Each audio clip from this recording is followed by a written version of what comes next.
राधे कृष्णा राधे श्री राधे कृष्णा जगोरे श्री राधे कृष्णा। हे राम नाम के आलसी ओ भोजन के होशियारे राम नाम के आलसी भोजन के होशियार। हे राम नाम के आलसी ओ भोजन के होशियार हे तुलसी ऐसे जीव को बार बार देखा तुलसी ऐसे जीव को बार बार देखा मधुर श्री राधे कृष्णा जगोरे श्री राधे कृष्णा मधुर श्री राधे कृष्णा जगोरे श्री राधे कृष्णा। मधुर श्री राधे कृष्णा मधुर श्री राधे कृष्णा मधुर श्री राधे कृष्णा मधुर श्री राधे कृष्णा मधुर श्री राधे कृष्णा मधुर श्री राधे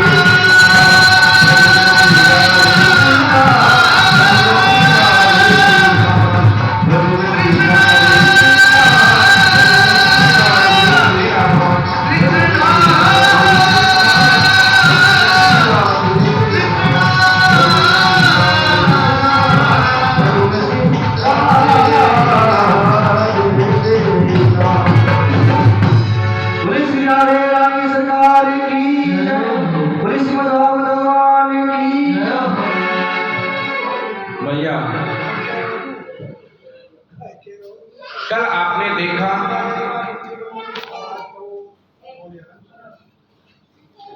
कि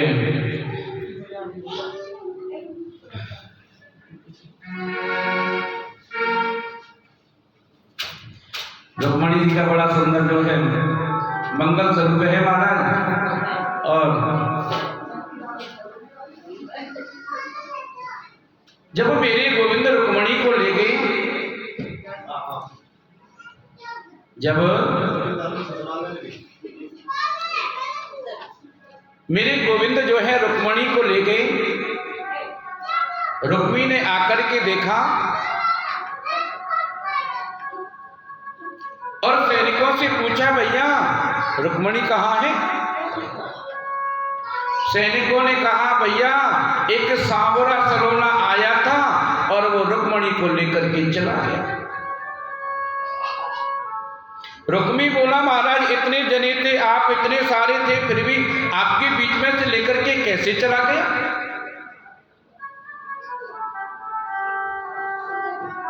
सैनिक बोले महाराज एक बार तो हमको गुस्सा आई, उसको मारने के लिए दौड़े, पर इतना कहते कहते सैनिक हंस पड़ा। अच्छा झूठ बोल रहे हो, आप मारने के लिए दौड़े। इतना कहते महाराज रुक्मी जो है कृष्ण का पीछा किया और वहां जाकर के जैसे कृष्ण को मारने के लिए दौड़ा, कृष्ण से युद्ध किया। कृष्ण ने रुक्मी को पकड़ करके उसकी आधी दाढ़ी और मूछ मोड़ दी महाराज। और एक चक्का से बांध दिया। सो महाराज बलराम जी ने आकर के छुड़ाया, कहा भैया मारना मत। भीष्मक महाराज ने आकर के रुक्मी से कहा बेटा मेरी पुत्री जब 1.5 वर्ष की थी, मैंने अपने मन में संकल्प किया था कि द्वारकाधीश भगवान से मैं अपनी पुत्री का विवाह कराऊंगा। बच्चा को चुप करो बेटा।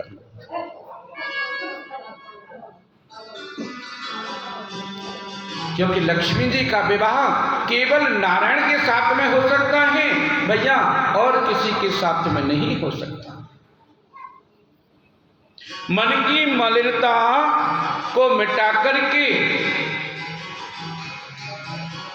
आज रुक्मी ने जो है अपनी बहन का विवाह मेरे द्वारकाधीश भगवान के साथ में कन्यादान के रूप में महाराज बड़ा सुंदर मना।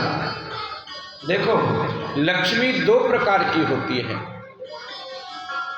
कै प्रकार की होती है? लक्ष्मी 2 प्रकार की होती है। एक लक्ष्मी तो होती है भैया साक्षात नारायण भगवान के साथ में विराजमान होके आती है, और एक लक्ष्मी होती है उल्लू के साथ में आती है, जो हमारे मन में, जो हमारे घर में स्वच्छ और शांति की कमाई जो होती है वो साक्षात नारायण के साथ में होकर के आती है भैया। और चोरी करके, झगड़ा करके अपने घर में शांति न बनाए रखना, और वो लक्ष्मी उल्लू के साथ में विराजमान होकर के आएगी। 2-4 दिन आपके साथ रहेगी भैया, आपको जो है परेशान करके बगल वाले घर में चली जाएगी। इसलिए अपने घर में लक्ष्मी को रखो, उसी लक्ष्मी को रखो जो भगवान नारायण के साथ में विराजमान होकर के आए। आज महाराज जैसे ही द्वारकेश भगवान बारात लेकर के पहुंचे, बारात का महाराज बड़ा सुंदर स्वागत किया। शांडिल्य मुनि ने जो है वेद मंत्रोच्चार से महाराज बड़ा सुंदर विवाह आज मेरे गोविंद का कराया। और महाराज सबके बड़े मन में बड़ा आनंद हुआ। ब्रजवासियों ने माता रुक्मिणी से भैया खूब प्रेम किया। लक्ष्मी स्वरूपिणी रुक्मिणी जी को बहुत अच्छा लगा गोविंद रूपी वर पा करके भैया। आचार्य सुखदेव कहते हैं परीक्षित, एक बात कहूं आपसे कि संसार में या जीवन में जो व्यक्ति ज्यादा बढ़ता है उसके शत्रु भी उतने ही होते हैं। शत्रु कोई कारण से नहीं होते। ऐसा नहीं है कि किसी कारण से आपके दुश्मन हो। दुश्मनी का कारण क्या होता है? पहले 200 रुपये रोज कमाते थे, आज 2-4 हजार रुपये रोज कमाते हैं, तो पड़ोसी भी सोचेंगे ओह पहले क्या था और अब क्या हो गया। पहले एक छोटे से मकान में रहते थे, अब बढ़िया पत्थर का बनवा करके महाराज टाइल लगवा करके रहते हैं, तो महाराज समझ लो दुश्मनी का कारण है। समझदार व्यक्ति कौन है इस संसार में? इन सारी परिस्थिति में एक जैसा रहे। कैसे? कि दुख में तड़पो मती, सुख में भूलो मती, प्राण जाए मगर नाम भूलो मती, मुरली वाले को हरदम रिझाते चलो, कृष्ण गोविंद गोपाल गाते, कृष्ण गोविंद गोपाल गाते। प्रत्येक परिस्थिति में भैया एक रस रहने की आदत डालो। ऐसा नहीं है पहले हम क्या थे और अब क्या से क्या बन गए। मैंने कल भी कहा था ना, धन को कमा लेना कोई ज्यादा बड़ी बात नहीं है, लेकिन धन को कमा करके महाराज अपने आप को किस परिस्थिति में रखना है वो सबसे बड़ी बात है। इसलिए भैया जीवन में ठाकुर जी कितना भी बड़ा बना दे, कभी ठाकुर जी से ऊपर अपने आप को मत समझना भैया। दुख में सुख में केवल ठाकुर जी का नाम ही सर्वोपरि है भैया, इसलिए इसको कभी मत भूलना। जिसने जीवन में भैया हर एक परिस्थिति में ठाकुर जी का नाम लिया, देखो ये तो प्राणोक्त बात है कि हमारे जीवन की क्या अवस्थाएं होती हैं? बाल्यावस्था, युवावस्था और बुढ़ापा। एक न एक अवस्था में दुख जरूर आएगा। क्यों? क्योंकि शनिवार के बाद में रविवार जरूर आता है, और रविवार के बाद भैया सोमवार जरूर आता है। ठाकुर जी ने जोड़ा बनाया हुआ है भैया। दिन के साथ में रात्रि बनाई है, दुख के साथ में सुख बनाया गया है, माता के साथ पिता बनाया है, भाई के साथ बहन, हर चीज का जोड़ा बनाया हुआ है महाराज। इस चीज को हम कैसे भूल जाएं भैया? यही कारण आज मेरे गोविंद के साथ में हुआ। रुक्मिणी मैया ने पहले पुत्र को जन्म दिया जिनका नाम प्रद्युम्न है महाराज। जिसके जीवन में सुंदर कर्म का प्रकाश है उसे प्रद्युम्न कहते हैं। लेकिन महाराज कृष्ण के शस्त्रों की कमी नहीं, दुश्मनों की कमी नहीं। संबासुर नाम का असुर मेरे गोविंद के यहाँ प्रसूति का गृह में आया और उस बालक को चुरा करके ले गया। आकाश में जाकर बालक को समुद्र में फेंक दिया और मछली उस बालक को निगल गई। मछुआरों ने मछली को पकड़कर संबासुर के घर भेजा। संबासुर के यहाँ भोजन बनाने का कार्य करती थी विद्यावती। उन्होंने कहा कि तुम इस बच्चे को पालो, हम क्या करें। विद्यावती के कान में संत नारद ने कहा कि जिस बच्चे को तुम पाल रही हो ना, वो कौन है जानती हो?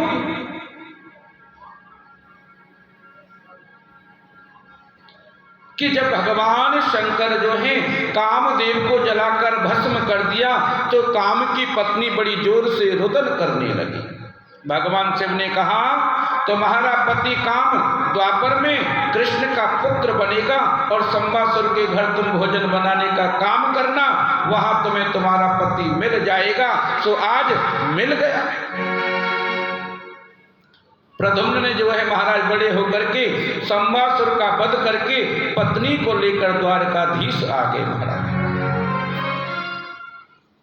जब भगवान प्रद्युम्न जी जो है द्वारकाधीश आए तो महाराज भगवान के 16,108 विवाह हो चुके थे। मेरे भगवान का जो पहला विवाह है मैया रुक्मिणी के साथ में हुआ महाराज।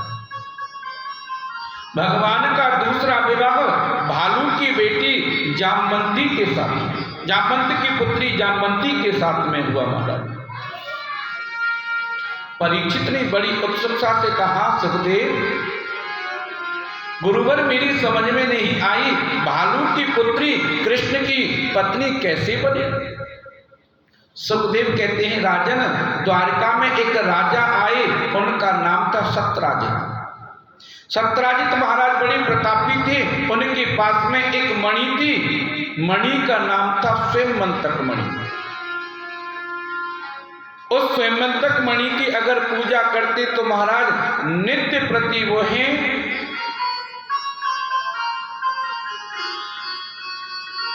पूजन करने से 8 भार सोना रोज देती थी।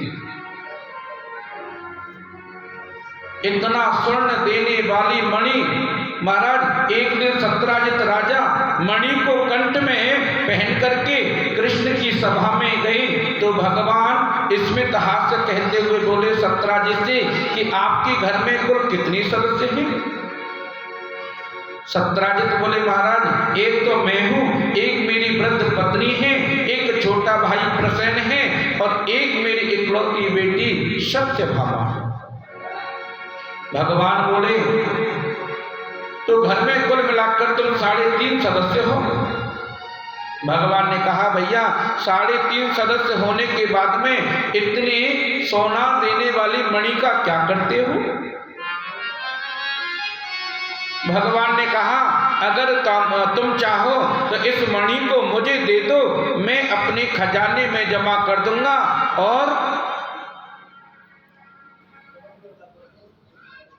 खजाने में जमा करके मेरी जितनी बार प्रजा है उस सब की अच्छी तरह से देखभाल होगी। सो महाराज सत्यराजित ने कहा महाराज क्षमा करें, मैं मणि नहीं दे सकता।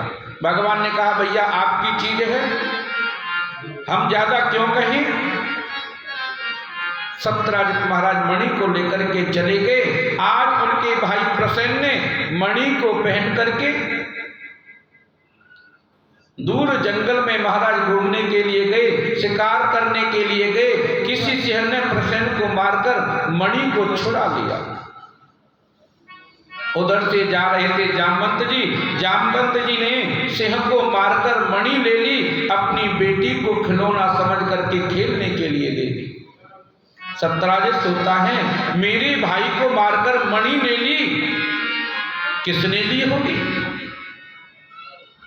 सत्राजित बोला महाराज जरूर मेरे भाई को मार करके मणि कृष्ण ने ली होगी, क्योंकि परसों मेरे से उस मणि को मांग रहे थे। भैया काजल से भी काली कोई चीज अगर उसको व्यर्थ का कलंक लगे तो कितना अफसोस होता है। भगवान कभी किसी को मारते नहीं हैं, भगवान कभी किसी को कलंकित नहीं करते।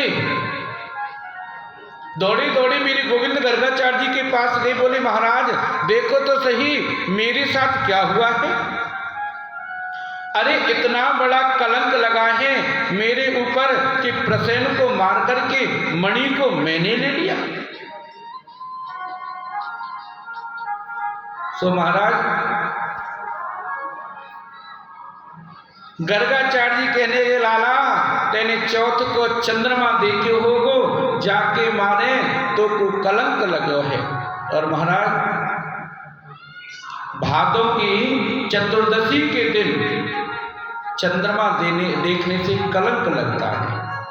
भगवान 10-5 हजार लोगों को जंगल में लेकर के गए जहां प्रसेन मरा पड़ा था।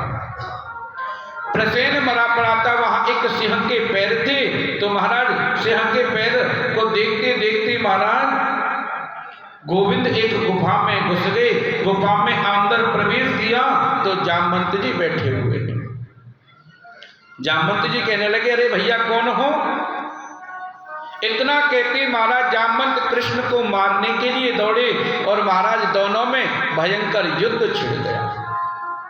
युद्ध करते करते जामवंत जी की नस ढीली हो गई। जामवंत जी बोले बस प्रभु अब मैं समझ गया, मेरी जो इच्छा थी वो पूरी हो गई। भगवान राघवेंद्र जब रावण को मार करके आए, अपनी पूरी सेना से कहा आज मैं आपको कुछ देना चाहता हूं। किसी ने प्रेम मांगा, किसी ने भक्ति मांगी, किसी ने श्रद्धा मांगी, किसी ने पूजा मांगी। लेकिन जामवंत जी शांत बैठे थे। प्रभु ने कहा जामवंत जी आप भी कुछ मांगो। जामवंत जी बोले महाराज मांगू क्या? रावण से हमने युद्ध तो किया पर रावण की सेना में मेरी टक्कर का कोई बलशाली नहीं था। अगर आप मुझे देना चाहते हो तो एक ही चीज दे दो, मैं आपसे 2-2 हाथ करना चाहता हूं। राम जी ने कहा भैया भक्त में और भगवान में अगर 2-2 हाथ हो तो ये शास्त्रोक्त अच्छा नहीं है, ये शास्त्रों के विरुद्ध है। इसलिए तू चिंता मत कर, तेरी ये कामना है मैं अगली बार जरूर पूरी करूंगा। तो महाराज मेरे गोविंद से जामवंत जी का बड़ा सुंदर जो है युद्ध हुआ। आज महाराज जामवंत के हाथ में मणि रखकर कृष्ण को अपनी पुत्री जामवंत जी का विवाह उनके साथ में कर दिया महाराज। लेकिन भैया भगवान जामवंती जी को लेकर के आए, सत्राजित को मणि वापस कर दी। अब सत्राजित को रात में नींद नहीं आई। मैंने अपने द्वारकाधीश को कलंकित किया है, इतना बड़ा अपराध किया है। अपनी बेटी सत्यभामा को प्रभु को देने की इच्छा व्यक्त की। प्रभु बोले बेटी आपकी तो हम ले लेंगे लेकिन मणि को नहीं लेंगे। इस प्रकार भगवान का तीसरा विवाह सत्यभामा के साथ में हुआ महाराज। भगवान का चौथा विवाह यमुना जी के साथ में हुआ। भगवान का 5वां विवाह मित्रवृंदा के साथ में हुआ। देखो भगवान का एक विवाह भद्रा के साथ में हुआ। लेकिन महाराज ठाकुर जी तो सबके पति हैं। सुखदेव कहते हैं परीक्षित जीवन में अगर अपना कुछ माना है तो केवल ठाकुर जी को अपना माना है। परीक्षित जी बोले महाराज वो तो ठीक है लेकिन ठाकुर जी के 16,000 विवाह कैसे हुए ये मेरी समझ में नहीं आया। सुखदेव कहने लगे परीक्षित एक भौमासुर नाम का राक्षस था, उसने मन में संकल्प किया कि जब 20,000 राजकुमारी मेरी कैद में आ जाएंगी तो मैं इनसे विवाह कर लूंगा। देखो महाराज, कभी कभी व्यक्ति जो है धन का दुरुपयोग करता है, कभी कभी व्यक्ति अपने बल का दुरुपयोग करता है, लेकिन भैया यदि आपके साथ में विवेक है, धन आपको बिगाड़ नहीं सकता, बल आपको बिगाड़ नहीं सकता। और महाराज जब तक आपके अंदर विवेक नहीं है तो ये बिगाड़ने की बहुत सारी वस्तुएं हैं। भौमासुर ने अपने बल का प्रयोग किया,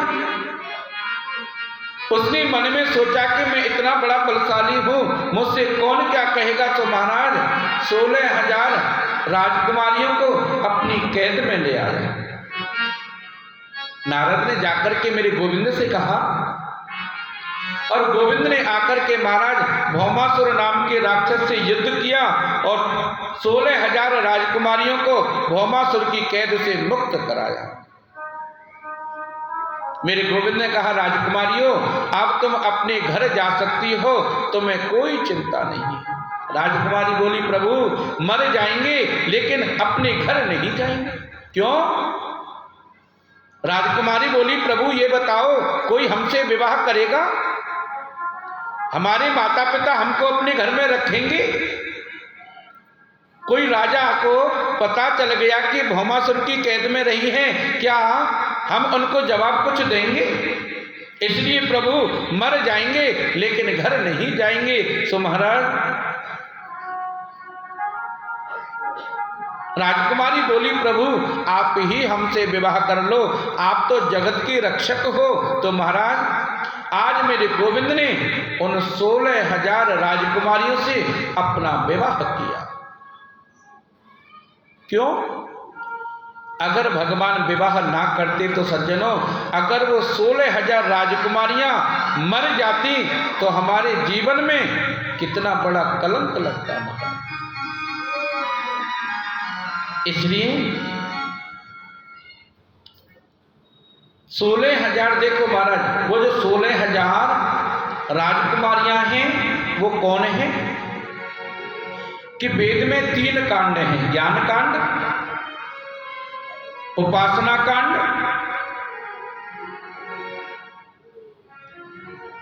उपासना कांड क्या है कि प्रभु के समीप चले जाना ही उपासना है महाराज। परमात्मा के समीप चले जाना ही उपासना है।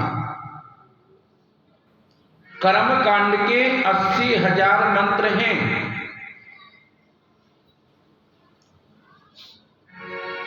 कृष्ण की 16,000 जो पत्नी हैं,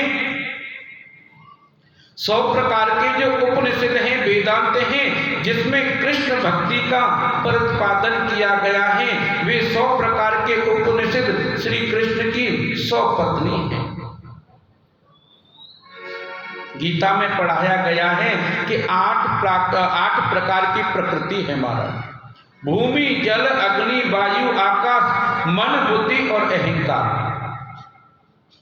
ये 8 प्रकार की प्रकृति हैं। जीव में और ईश्वर में अंतर ही क्या है?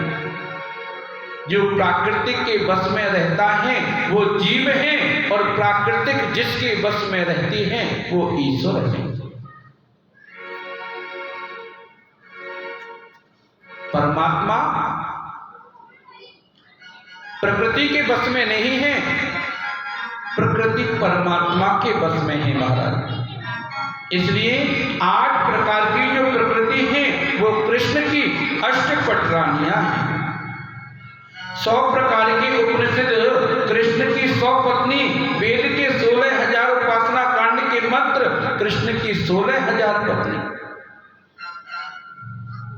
महाराज जो कृष्ण के पुत्र हैं बड़े सुशील हैं।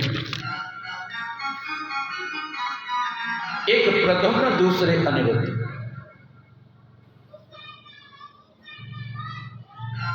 लेकिन महाराज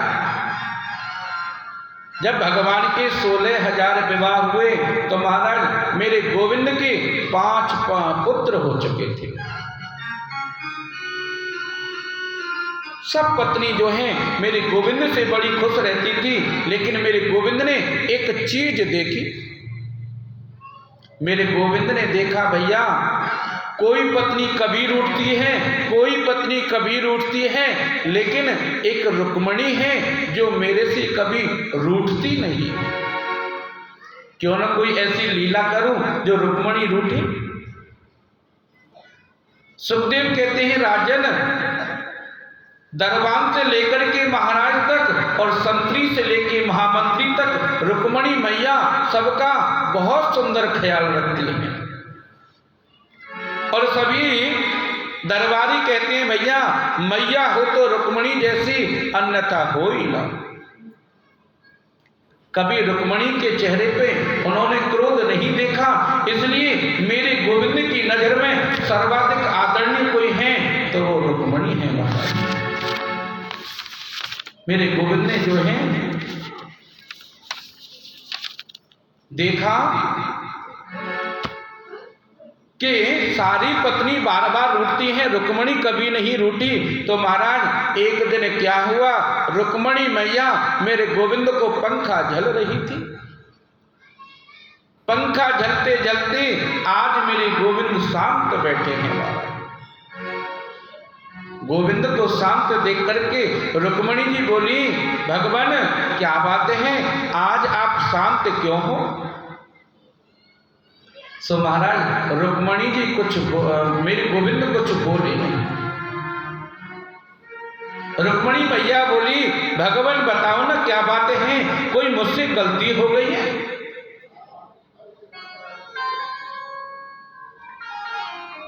भगवान ने कहा नहीं कोई गलती नहीं हुई। तो रुक्मणी से रहा नहीं गया। रुक्मणी मैया ने कही कि महाराज जरूर कोई न कोई बातें हैं, ऐसी क्या बातें हैं जो आप इतने शांत भाव से आप बैठे हो?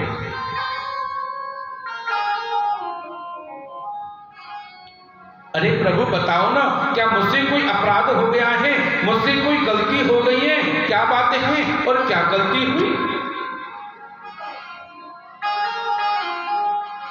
मेरे प्रभु ने कहा रुक्मणी अगर तुमसे एक गलती हुई हो तो मैं बताऊं? अरे तुम तो गलती पे गलती करती गई, अब मैं क्या बताऊं तुमको? रुक्मणी बोली प्रभु मेरे से क्या गलती हुई? अब भगवान कहते हैं रुक्मणी सबसे पहली गलती तो आपने ये की कि मुझसे विवाह किया।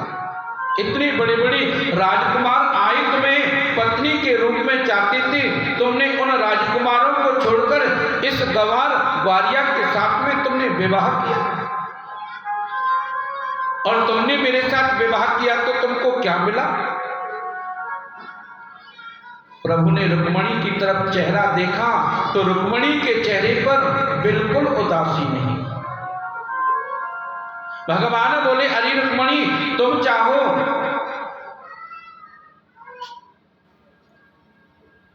कि अजी मैं बिल्कुल विवाह नहीं करती, क्या करूं?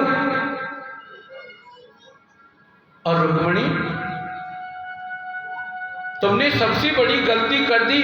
मेरे जैसे डरपोक आदमी दुनिया में कोई नहीं है। डर के मारे में द्वारका बसा करके द्वारका में रहने लगा। इतना बोल करके रुक्मणी जी के कोई जवाब नहीं दिया। और रुक्मणी जिसकी माता का पता नहीं, पिता का पता नहीं, तुमने उससे विवाह किया।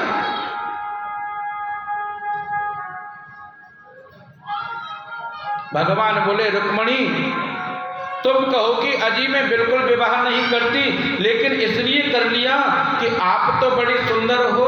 काहे का सुंदर? मेरा नाम कोई कन्वा कहता है, जन्म से काला था, कालिया नाग से युद्ध किया तब भी मैं काला हो गया। राजा कभी बना नहीं, गद्दी कभी मिली नहीं, दुनिया के लोग मुझसे देश करते हैं। तुम्हारे बड़े भाई रुक्मी से भी मुझे मेरी बनती नहीं, इतनी बातें कहने के बाद में रुक्मणी को क्रोध नहीं आया तो कन्हैया बोले, तुम कहोगी कि मैं विवाह तो बिल्कुल नहीं करती, लेकिन इसलिए कर लिया कि आपकी बड़ाई को सुना था। कृष्ण बोले, मेरा गुण कौन गाता है?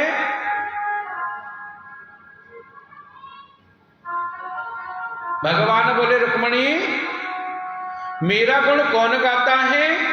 जिसके पास में रहने के लिए घर नहीं हो, खाने के लिए अन्न नहीं हो, पहनने के लिए कपड़े नहीं हो, इसलिए कोई अच्छा आदमी मेरा गुण नहीं गाता। और नाम भी कौन लेता है? जिसके पास में कुछ नहीं हो। इतना सुनते ही महाराज रुक्मणी को क्रोध नहीं आया। भगवान बोले, अरे रुक्मणी अभी कुछ नहीं बिगड़ा, देख ले, अगर किसी राजकुमार से विवाह हो सकता है तो कर लो। सो महाराज इतना कहते रुक्मणी जी नीचे गिर पड़ी और मूर्छित हो गई। मूर्छित होने के बाद में मेरे गोविंद को जो है बड़ा दुख हुआ। तो महाराज आज मेरे गोविंद ने 4 हाथ करके महाराज 2 हाथों से रुक्मणी को उठाया और 2 हाथों से महाराज पंखा झल रही। इतना देखते ही मेरे गोविंद के नेत्रों से आंसू बहने लगे। रुक्मणी से बोले, देवी बुरा मत मानना, बचपन से थोड़ा विनोदी हूं, इसलिए ऐसी बात कर दी। मेरे मन में कोई ऐसी बात नहीं थी। भगवान बोले, देवी कभी मैंने आपको क्रोध में नहीं देखा, इसलिए मन था कि कोई अटपटी बात करूं, जितनी बात सुनकर के तुम क्रोध में आ जाओ। लेकिन महाराज रुक्मणी ने हाथ जोड़ करके प्रभु से कहा, प्रभु आपने जो बातें कही हैं कोई गलत नहीं है। रुक्मणी ने कहा, प्रभु आपने कोई गलत नहीं कहा कि मेरे लिए बहुत राजकुमार आए थे। प्रभु सत्य बातें हैं, मेरा आपका बिल्कुल मेल नहीं था। कहा तो प्रकृति की आबद में एक नारी, कहा प्रकृति से परे आप पुराण पुरुषोत्तम, और प्रभु मेरा आपका क्या मेल? वो तो मेरे ऊपर आपने कृपा करी, मेरा सौभाग्य है जो मुझे अपनी पत्नी बनाया। और प्रभु आपने दूसरी बात क्या कही थी कि मेरे माता पिता का पता नहीं है। रुक्मणी पूछती है कि प्रभु आपके माता पिता होते हैं क्या?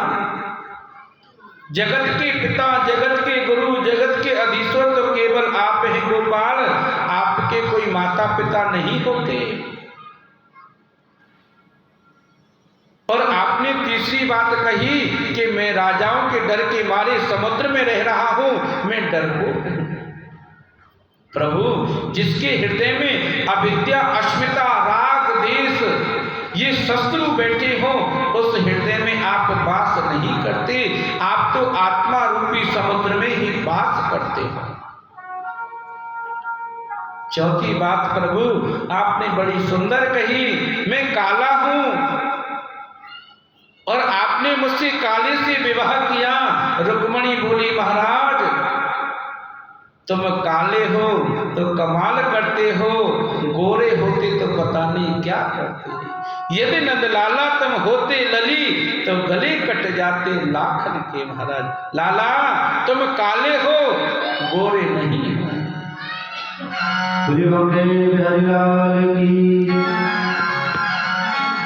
श्याम तेरी